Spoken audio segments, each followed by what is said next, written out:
How can a perfectly healthy person prove they aren't insane? The answer is there's no way.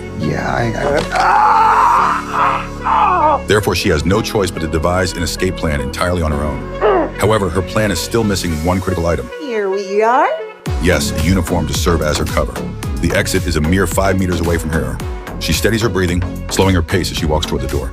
Yet, her unfamiliar face still catches the attention of the nurse on duty. You're not Sarah. Where's Sarah? She attempts to bluff her way through and grabs the keycard to swipe open the exit. The orderly immediately triggers the special alarm dedicated to escaping high-risk psychiatric patients. Security guards begin closing in on her.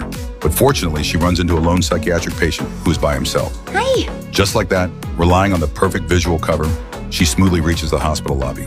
Yet, just as she is on the verge of making a clean break, she crosses paths with the kidnappers dispatched by her ex-husband. She ducks into a blind spot, waiting for a chance to bolt, but accidentally overhears the thugs asking for her current husband's room number. I'm looking for my cousin Wayne Lyon. Only then does she realize that her ex-husband now intends to kidnap both her and her husband together. Because a few days ago, she had specifically set a trap to deal with the kidnappers. But her husband had inadvertently triggered it and got hurt. This mistake led her wealthy mother-in-law to believe that she had staged the whole accident herself in an attempt to steal the family fortune. I'm not.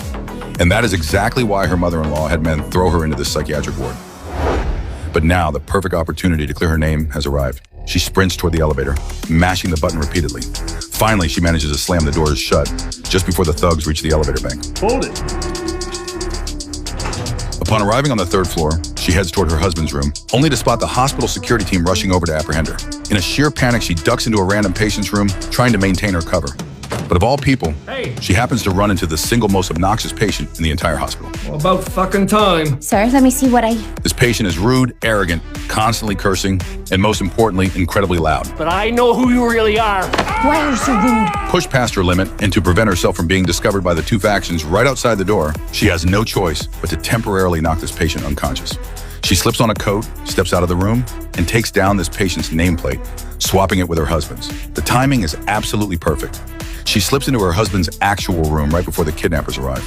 She helps her husband out of bed, gives him a tight embrace, and finally hides him inside the bathroom. Because this is the double insurance policy she has set up for him. Sure enough, a nurse points the thugs toward the room where her husband is supposed to be. But luckily, the swapped nameplate does its job. It's this one. However, as luck would have it, she runs straight into FBI agents.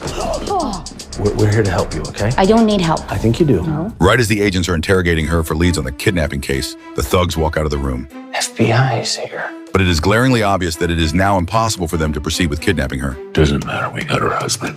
What an asshole. Let's go. Yes, because the kidnappers have never actually seen what her husband looks like.